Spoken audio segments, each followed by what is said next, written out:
பழத்தோட்ட ஊழியங்கள் கத்தரருளின ஊழியங்கள் திராட்சை பழத்தோட்ட ஊழியங்கள் கத்தரருளின ஊழியங்கள் அவரில் நிலைத்திருந்து கனி கொடுப்போம் கத்தர் வாய்க்க செய்வார் அவரில் நிலைத்திருந்து கனி கொடுப்போம் கத்தர் வாய்க்க செய்வார் துதி உமக்கே துதி உமக்கே துதி உமக்கே என்றுமே என்றும் துதி உமக்கே துதி உமக்கே துதி உமக்கே என்றுமே என்றும் துதி உமக்கே என்றுமே என்றும் துதி உமக்கே என்றுமே திராட்சை பழத்தோட்ட ஊழியங்கள் கத்தரருளின ஊழியங்கள்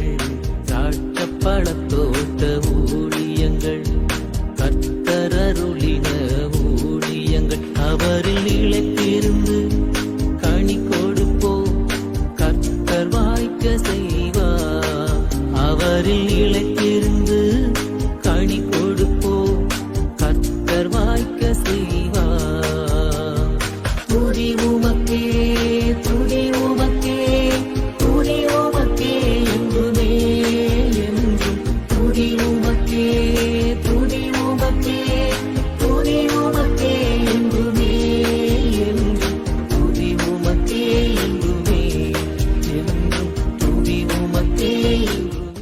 சிறியவனை பொழுதிலிருந்தும் எளியவனை குப்பையிலிருந்தும் எடுத்து உயர்த்தி ராஜாக்களோடும் பிரபுக்களோடும் பந்தியிருக்க செய்கிற அருமை ஆண்டவர் இயேசு கிறிஸ்துவின் இனியான நாமத்தினாலே இந்த சத்தத்தை கேட்கின்ற அனைத்து தேவனுடைய பிள்ளைகளுக்கும் என்னுடைய அன்பான வாழ்த்துகள்.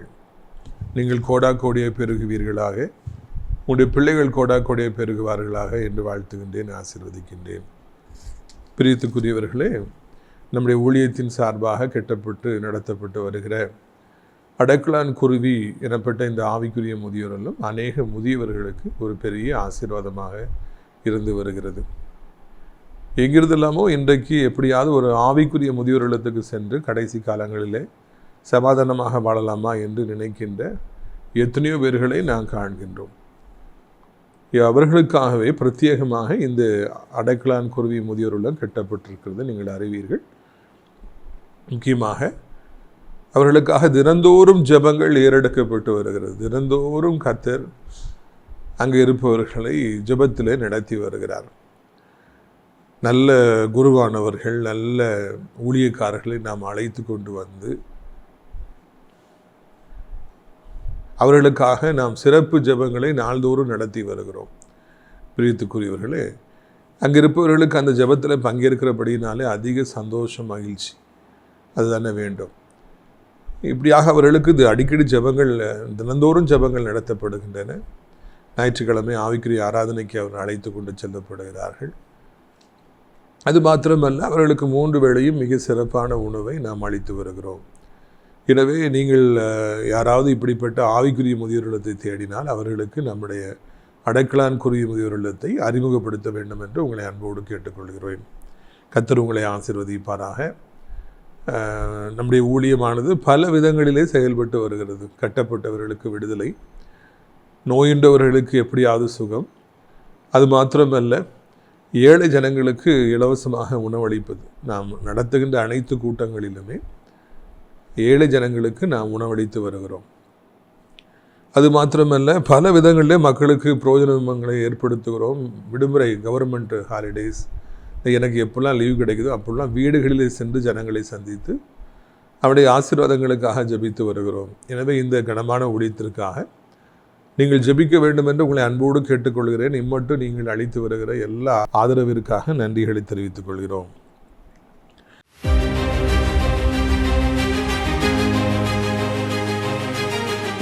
பிரியத்துக்குரியவர்களே, சங்கீதம் 85:12 கர்த்தர் நன்மையானதை தருவார், நம்முடைய தேசமோ தன் பலனை கொடுக்கும்.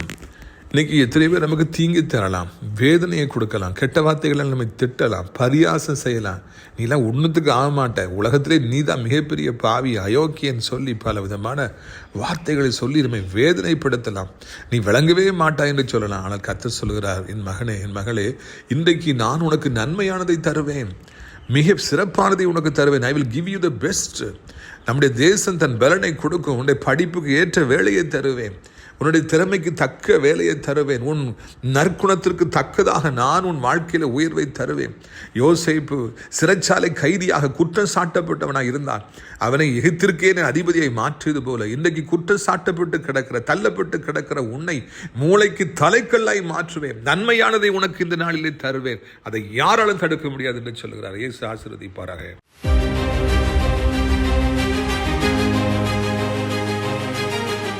Dearly beloved, greetings to you. Matthew 7:7 says that, ask and it shall be given to you. This is one of the most striking verses in the Bible. I have been doing ministry for more than 30 long years, and this is a favorite verse of mine. Because so many people I met in the path of ministry, they are saying that God is our Father, He knows all our needs. He knows all our problems. He knows all our humiliations. He will help us. Why should we ask Him? If He knows our problems already, He will already come to help us. So we will not pray, we will not ask Him. Like that, like children they are speaking. Only the children and the spiritually immature people would speak like that. But the Bible is having its own law. And the law is, you ask and it shall be given to you. It may be even getting healing from a small headache or from cancer, the dreadful disease you want to get healing. Or it may be anything, it's not only sickness, the pressing needs, all the sides. It may be a matter of 100 rupees or millions of dollars. You have to ask the Lord. You have to ask the Lord. You have to ask the Lord. Ask Him, ask Him, ask Him, ask Him. Still it is being given to you. It may be a mental stress, mental agony, or it may be a storm in your married life, or in your business, or in your workplace. You don't know what to do. All the doors are being locked, and the future is uncertain. Tomorrow is not at all there before your eyes. Nothing to worry. You are asking for a way. Lord, please help me. Lord, please give this. Lord, please give me money. Lord, please give healing to my beloved one who is sick, is affected by cancer. Please help her. Lord, you please do this for me. Keep asking Him. Children, they always ask their daddy, Daddy, I'm going to tour. Please give me this much of money. Daddy, I want to wear a sari. My classmates are wearing it. Please get me that for me, Daddy. Like that, they're asking the daddy. Daddy is immediately filled with happiness and love for the daughter and immediately meeting the needs. If a human father can reply the daughter or son like this, Heavenly Father also, when you ask Him, be filled with love for you, He will be moved with the compassion for you. Immediately He will provide your need. So not cease, never stop till it is given to you. Abba Father, bless this day. Abba Father, give the spirit of asking everything from you, and give us the spirit of supplication. In Jesus' name we pray. Amen. Brother J. Christopher Raja.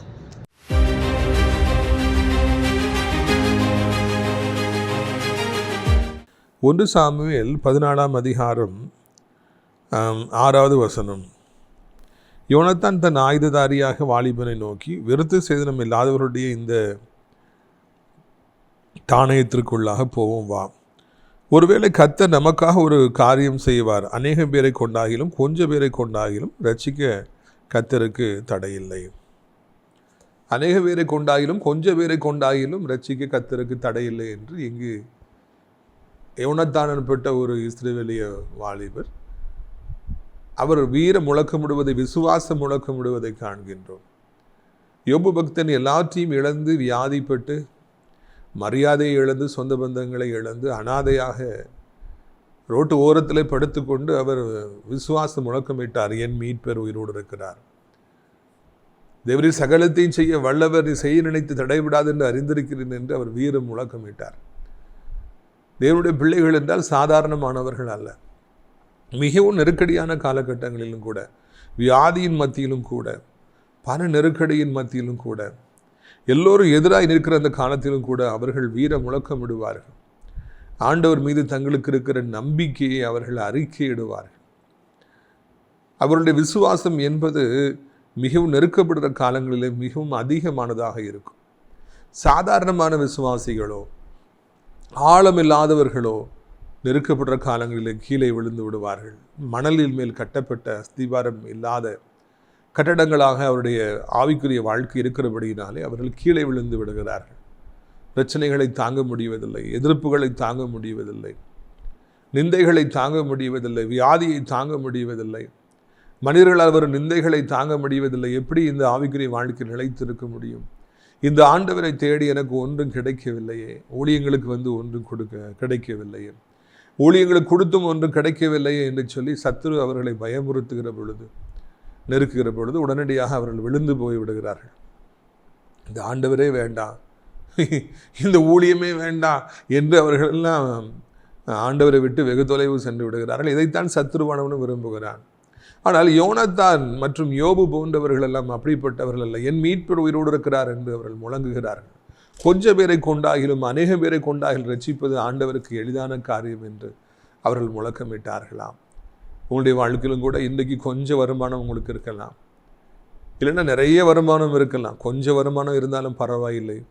உங்களை நடத்துவதும், உங்கள் தேவையை சந்திப்பதும், உங்கள் பிள்ளைகளுக்குரிய தேவைகளை சந்திப்பதும், உங்களுடைய மருத்துவ செலவினங்களை சந்திப்பதும், உங்கள் அனுதின தேவைகளை சந்திப்பதும், பிள்ளைகளை படிக்க வைப்பதற்கும் திருமணம் செய்து வைப்பதற்கும் இந்த கொஞ்சம் பணமே போதுமானதாக இருக்கும்படியாக கர்த்தர் செய்வார். ஆண்டவர் உங்களை தேவைகளை அனுதினமும் சந்தித்து கொண்டே இருப்பார். அவர் வானத்து பறவைகளையும் போஷிக்கிறவர், கூப்பிடுகிற காக்கை குஞ்சுகளுக்கும் அவர் இறங்குகிறவர். எங்கிருந்தாவது யாரையாவது அனுப்பி உங்கள் தேவைகளை சந்திப்பார். உங்களுக்கு கொஞ்சம் வருமானம் தான் இருந்துகிட்டு இருக்கலாம், யோனத்தான் சொல்கிற மாதிரி.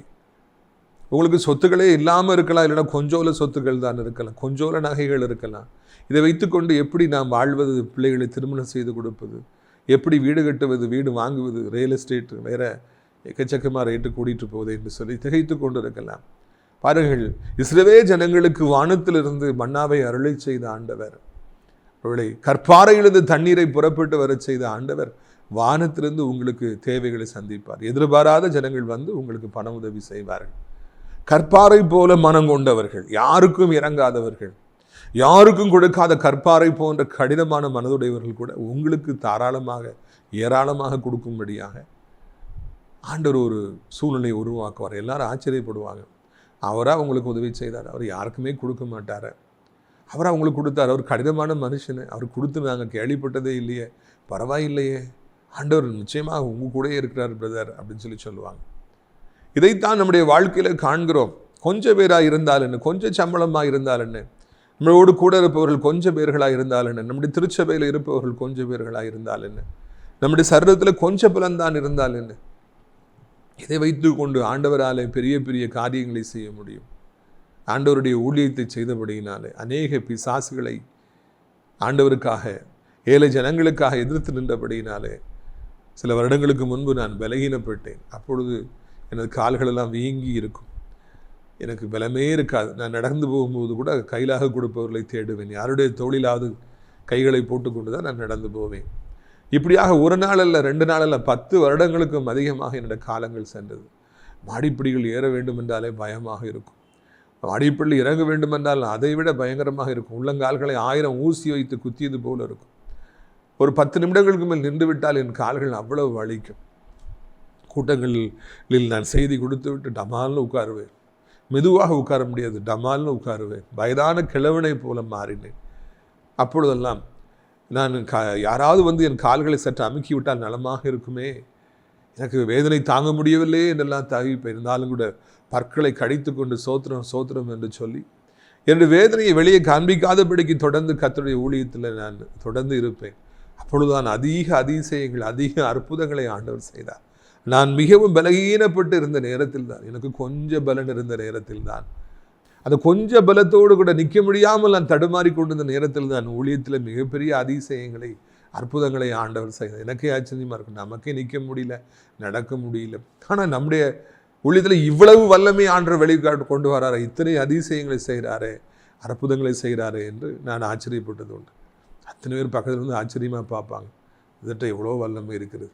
ஆனால் நான் எவ்வளோ வேதனையை அனுபவித்தேன் என்பது எனக்கு தான் தெரியும். ஏன்னா கொஞ்சோல பலன்தான் இருந்தது. இந்த உண்மையுள்ள ஆண்டவர் இவனுக்கு எவ்வளவு சோதனைகளை அனுமதித்தாலும், இவனுக்கு கொஞ்சம் பலன்தான் இருந்தாலும், நடக்க முடியாமல் கஷ்டப்பட்டாலும், என் ஊழியத்தை விடாது பற்றி கொண்டிருக்கிறானே, எனக்காக அவன் உண்மையாய் நிற்கிறானே என்று கண்டபடினாலே இப்பொழுது அந்த பலகீனங்கள் எல்லாம் நீக்கி வேகமாக ஓடி செல்வதற்கும், ஃபுட்பாலை டமால் டமால் அடிப்பதற்கும், வாலிபத்தில் காலங்களில் ஸ்கூலில் காலேஜில் படிக்கும்போது எப்படி விளையாட முடிந்ததோ அதில் ஒரு பகுதியை விளையாடுவதற்கு அந்த ஸ்ட்ரென்த்தை ஆண்டவர் எனக்கு கொடுத்துருக்கிறார். அல்லேலூயா. எதற்காக இதை சொல்லுகிறேன் என்றால், கொஞ்சம் பலன் இருந்த பொழுதுதான் இந்த நாசிரேய திராட்சை பழத்தோட்ட ஊழியத்தில் அவ்வளவு பெரிய அற்புதங்கள் நடைபெற்றன. உங்கள் சர்ச்சில் உங்களுக்கு கொஞ்சோல பேர் தான் வரலாம், உங்களுக்கு ஃப்ரெண்ட்ஸு கொஞ்சம் பேர் தான் உங்கள் பக்கம் இருக்கலாம், இல்லைன்னா உறவினர்கள், இல்லைன்னா யாரோ உங்களை நேசிக்கிறவர்கள் கொஞ்சம் பேர் தான் இருக்கலாம். எதிரிகளுக்கோ கணக்கற்ற கூட்டங்கள் கூடியிருக்கலாம், மிகப்பெரிய கடல் அலைகளைப் போல கூட்டங்கள் கூடியிருக்கலாம், கடற்கரை மணலத்தலை போல எதிரிகள் உங்களுக்கு எதிரிகளாக இருக்கலாம். என்ன செய்வோம் என்று சொல்லி கலங்கி இருக்கலாம். யோனத்தானும் அந்த ஆயுததாரியும் போன பொழுது எதிரிகள் பெலிஸ்தியர்கள் எல்லாரும் கடல் அலைகளைப் போல படுத்து கிடந்தார்கள், கடற்கரை மண்ணை போல இருந்தார்கள். இவர்களோ 2 பேர், இங்கே பின்பாக 600 பேர் இருக்கிறாங்க. மொத்தமே அவ்வளோதான் கூட்டம்.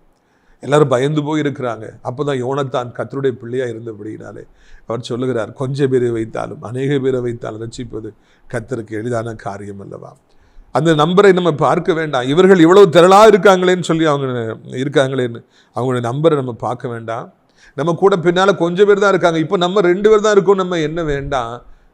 யுத்தத்தில் வெற்றி கொடுப்பது நம்முடைய ஆண்டவர் தானே, ஆண்டவருக்கு இது எளிதான காரியம் அல்லவா. எனவே நாம் தைரியமாக உள்ளே போய் சண்டை போடுவோம் என்று அவர்கள் உள்ளே போனார்களா. இப்படிப்பட்ட மனநிலைமை உங்களுக்கு இருக்கிறதா?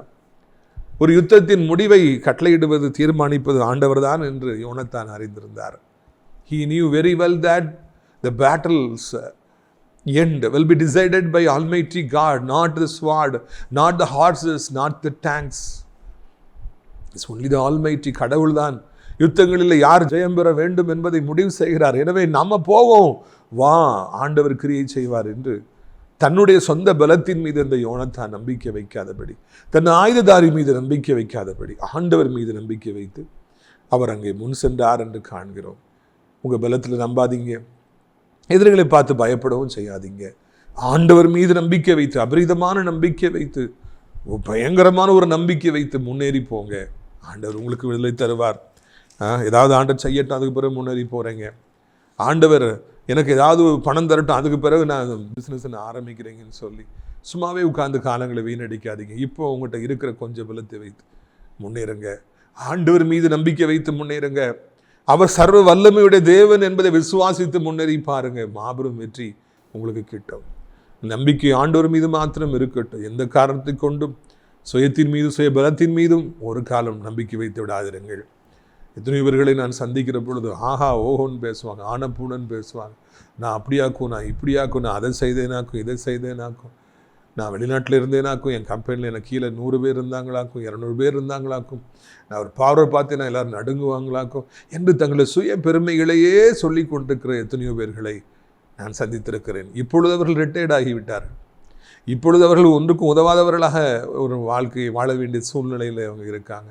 ஆனால் எப்பொழுது பார்த்தாலும் பழைய பெருமைகளையே அவர்கள் பேசி கொண்டிருப்பதை பார்க்கிறோம். பழைய பஞ்சாங்கங்களையும் அவர்கள் பாடிட்டு இருக்காங்க.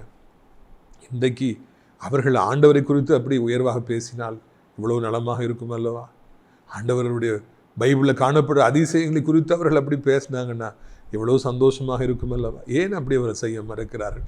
ஏன் எப்பொழுது பார்த்தாலும் தங்களுடைய பெருமைகளையே அவங்க பேசிகிட்டு இருக்கிறாங்க. நான் படிக்கும்போது அப்படி இருந்தேன், நான் அவ்வளோ அழகாக இருந்தேன், நான் என் பின்னால் இப்படி இத்தனை பேர் வந்தாங்க, நான் அப்படி செஞ்சேன் இப்படி செஞ்சேன். எத்தனையோ பேர்கள், 100% பேர்கள் தங்களுடைய சுய பெருமையே பேசிகிட்டு இருக்கிறாங்க. இல்லை இல்லை, நம்மை குறித்து பெருமையாய் பேசுவதற்கு என்ன இருக்கிறது?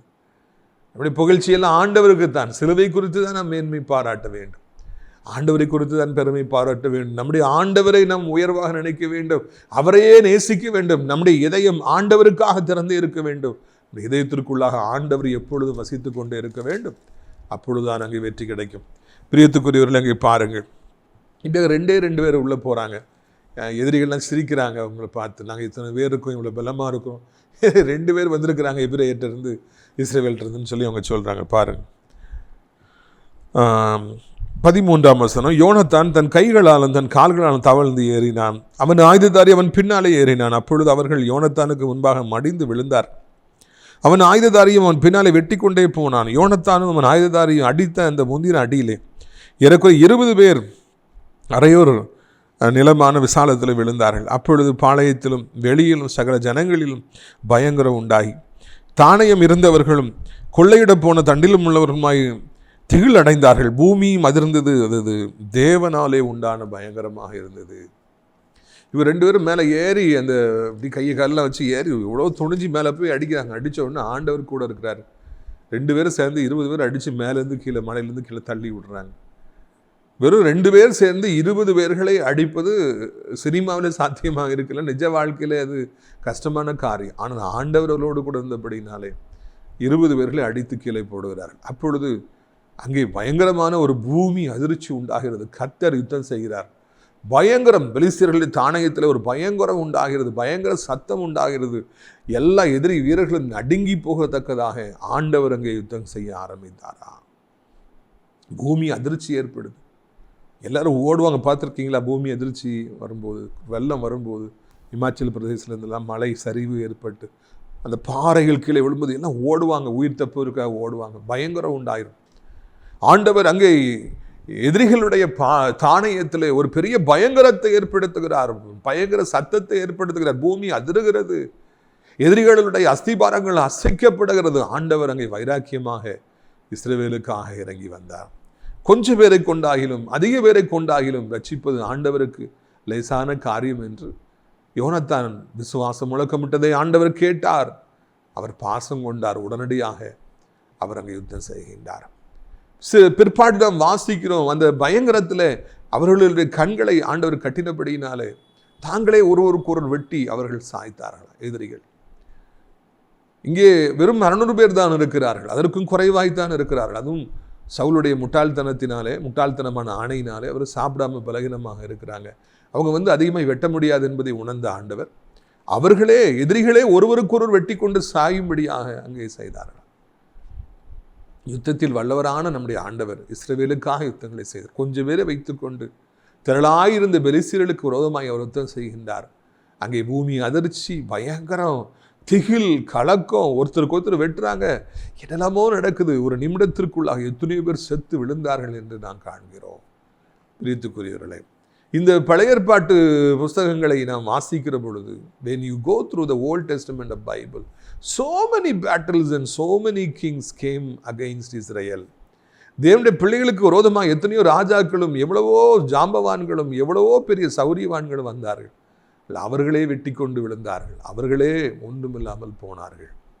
இதைத்தான் நாம் காலகாலமாக நாம் காண்கிறோம்.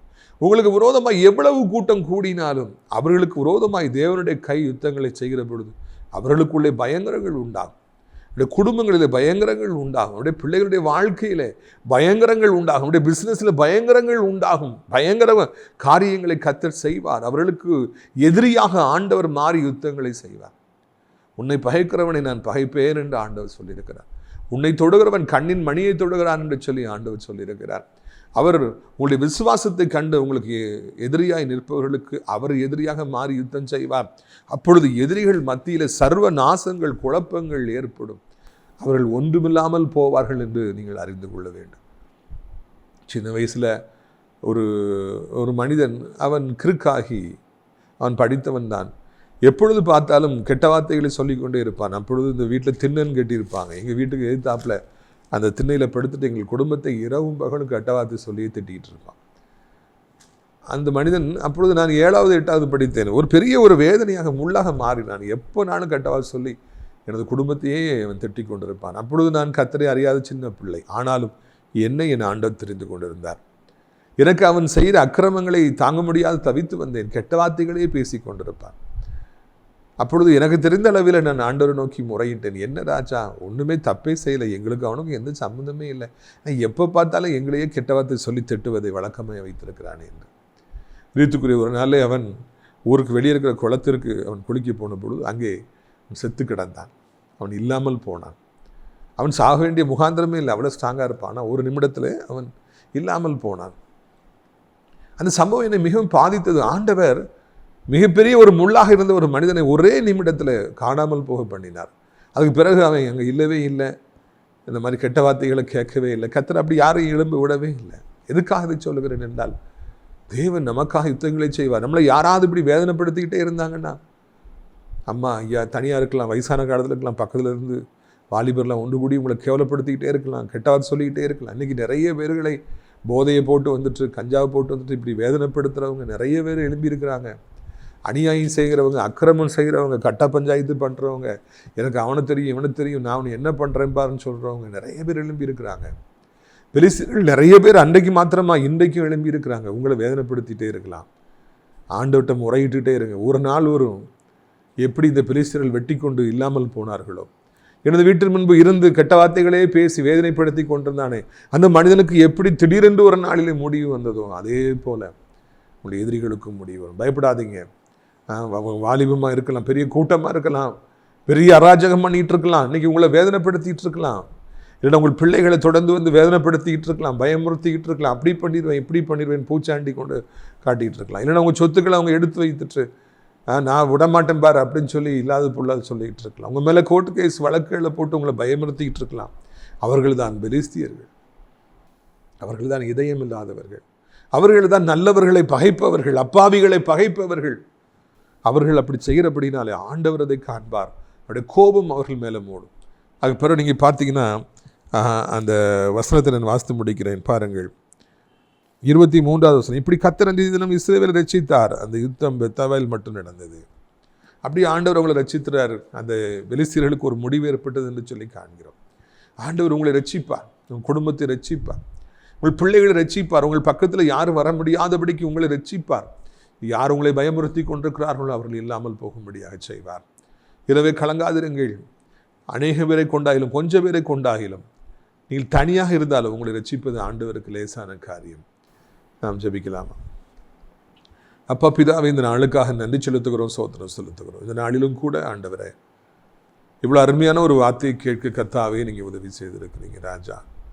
யோனத்தான் ஆயுததாரியும் 2 பேர்கள் தான் போய் 20 பேரை வெட்டி தள்ள, மலையிலிருந்து கீழே வெட்டி தள்ள உதவி செய்தீர். அதன் பிறகு ஆண்டவரை தோத்திரம் ஐயா, ஒரு பெரிய பூமி எதிர்ச்சி கட்டளையிட்டு அப்பா ஒரு பயங்கரத்தின் திகிலையும் கலக்கத்தையும் அவர்களுக்கு கொண்டு வந்து ஒருவருக்கு ஒரு பட்டயத்தாலை வெட்டி அவர்களை மடிய இஸ்ரவேலை ரட்சிக்க உம்மாலே கூடுமானதாக இருந்தது. எங்களை ரட்சிக்க திராணியுள்ள தெய்வமே, வியாதிகளிலிருந்து எங்களை ரட்சிக்க திராணியுள்ள தெய்வமே, கேன்சரை சுகமாக்க திராணியுள்ள தெய்வமே, கிட்னி ஃபெயிலியரை சரியாக்க, ஸ்ட்ரோக்கை சரியாக்க, இழந்து போன பலனை திரும்ப கொடுக்க திராணியுள்ள தெய்வமே, கண்களுள்ள ஆண்டவரே, காதுகளுள்ள ஆண்டவரே, சர்வ வல்லமையுடைய ஆண்டவரே, உம்மை துதிக்கிறோம். இயேசு நல்லவர், இயேசு வல்லவரும் கூட. தகப்பன் நல்லவர் மாத்திரமல்ல, நல்ல தெய்வம் மாத்திரமல்ல, வல்லமையான தெய்வம், செங்கடலை 2ஆய் பிளக்கிற தெய்வம், மரித்த மனிதர்களை உயிரோடு எழுப்புகிற தெய்வம், ஆண்டவர் தண்ணீரை திராட்சரசமாய் மாற்றுகின்ற தெய்வம், கற்பாறையிலிருந்து தண்ணீரை புறப்பட்டு வர செய்கிற தெய்வம். நாலு பிள்ளைகளுக்கு அற்புதங்களை செய்வீர். என்ன வியாதி இருந்தாலும், அது எந்த பிசாசு கொண்டு வந்திருந்தால் இப்பொழுதே ஓடி போகும்படியை செய்வீராக. என்ன வியாதியாக இருந்தாலும், மருத்துவரால் கைவிடப்பட்ட நிலைமையில் இருந்தால் என்ன, இன்னும் சில நாட்கள் தான் என்று நாள் குறித்திருந்தால் என்ன, கர்த்தர் அவர்களை எப்படியாவது அந்த நாச மோசங்களிலிருந்து விலக்கி பாதுகாக்க வேண்டும் என்று சொல்லி கெஞ்சுகிறோம். ஆண்டவரை இந்த அதிசயங்களை காண செய்ய வேண்டும் என்று சொல்லி கெஞ்சுகிறோம். தூக்க முடியலையா, நடக்க முடியலையா, உட்கார முடியலையா, சாப்பிட முடியலையா, இருமலாக இருக்குது, எனக்கு ஒரு மாதிரி பண்ணுது, அப்படி பண்ணுது, இப்படி பண்ணுது, எல்லாருக்கும் நீக்கி சுகமாய் வாழ உதவி செய்யுங்க. யூரின் போக மாட்டேங்குது, கால் வீங்கி இருக்குது, கை வீங்கி இருக்குது, வயிறு வீங்கி இருக்குது, எல்லாம் மாறட்டும். இழந்து போன பலனை அவர்களுக்கு தாரும், பலகீனங்கள் நீங்கட்டும் என்று கெஞ்சுகிறோம். ஆண்டவர் லூஸ் மோஷன் இருக்கட்டும், காக்காய் வலிப்புகள் இருக்கட்டும், அற்புதங்கள் நடக்கட்டும், அதிசயம் நடக்கட்டும். பிஸ்னஸில் ஒரே பிரச்சனை, ஒரே போட்டி, எனக்கு ஒரே குழப்பம், என்னை பாடாப்படுத்துகிறாங்க, வருமானமே இல்லை, நான் என்ன பண்ணுவேன், வட்டிக்கு வாங்கி வச்சுருக்கிறேன், கடன் கொடுக்க முடியலையே, வட்டி கொடுக்க முடியலையே, பிள்ளைகளை படிக்க வைக்க முடியலையே, திருமணம் செய்து கொடுக்க முடியலையே, நான் என்ன பண்ணுவேன், வீடு கட்ட முடியலையே, வீடு கட்டுவது ஒரு கனவாகவே இருக்கிறதே, நிலம் வாங்குவது ஒரு கனவாகவே இருக்கிறதே, ரேட்டு வேற எக்கச்சக்கமாக ஆயிடுச்சு, நான் என்ன செய்வேன்னு சொல்கிற பிள்ளைகள் ஒவ்வொருவருக்கும் உதவி செய்யுங்க. பிள்ளைகளுடைய படிப்பிற்காக, திருமணத்திற்காக ஏங்கி நிற்கிற பெற்றோருக்காக, தாத்தா பாட்டிமாருக்காக ஜெபிக்கிறோம். கர்த்தரவர்களை ஆசீர்வதி. வாலிபத்தின் பாவங்களை சிக்கி போக வேண்டிய பாதையை மறந்து, தரிசனங்களை மறந்து கெட்டு குட்டிச்சோராகி கொண்டிருக்கிற வாலிப சமுதாயத்திற்காக ஜெபிக்கிறோம். மொபைல் ஃபோனுக்கும் கெட்ட பழக்கங்களுக்கும் அடிமைகளாகி பைக்குக்கு அடிமையாகி வேகமாய் சென்று கொண்டிருக்கிற உயிரை ஒரு நிமிஷத்தில் இழந்துருவாங்க. சாத்தா அந்த உயிரெல்லாம் எடுத்துருவான். தகப்பனை எப்படியாவது காப்பாற்றுங்க. வயதான கீழே விழுந்து விடாதபடி 2 கைகளால் தாங்கிக் கொள்ளுங்க. நீண்ட காலமாய் திருமணமாகாமல் குழந்தை இல்லாமல் இருக்கிற பிள்ளைகளுக்கு அற்புதத்தை செய்யுங்க. உலகம் இருக்கிற அத்தனை நாடுகளையும், எங்கள் தாய் திருநாடாக இந்தியாவையும், அனைத்து மக்களையும் ஆசீர்வதிங்க. அனைத்து தேவனுடைய பிள்ளைகளையும், அனைத்து ஊழியக்காரர்களையும் ஆசீர்வதிங்க. ஆண்டவர் நாசரேத்து திராட்சைப்பழத்தோட்ட ஊழியர்களையும் சீக்கிர நாள்தோறும் நம்முடைய நிகழ்ச்சியை பார்க்கிற, ஜெபத்தினாலே காணிக்கையாலை தாங்குகிற அனைத்து நல்ல உள்ளங்களையும் ஆசீர்வதிங்க. இயேசு கிறிஸ்துவின் நாமத்தில் அடைக்கலான் குருவி முதியோரத்தை சேர அநேக முதியவர்களை அழைச்சிட்டு வாருங்க. அங்கே இலவசமான முதியோர் இல்லங்கள் உள்ள கட்டப்பட, ஹால் கட்டப்பட உதவி செய்யுங்க. கர்த்தர் மகிமைப்படுங்க. இரட்சகர் இயேசுவின் மூலம் ஜெபிக்கின்றோம் நல்ல பிதாவே. என் ஆத்துமாவை கர்த்தரை ஸ்தோத்திரி, என் முழு உள்ளமையோட பரிசுத்த நாமத்தை ஸ்தோத்திரி. என் ஆத்துமாவை கர்த்தரை ஸ்தோத்திரி, அவர் செய்த சகல உபகாரங்களையும் ஒருபொழுதும் நீ மறவாதே. கர்த்தராகிய இயேசு கிறிஸ்துவின் கிருபை, பிதாவாகிய தேவனுடைய அன்பு, பரிசுத்தாவினுடைய அறிவுரைக்கலாத பிரசன்னம் உங்கள் அனைவருடைய இன்றைக்கு சதா காலங்களில் நிலைத்திருப்பதாக. அல்லேலூயா, அல்லேலூயா. God bless you.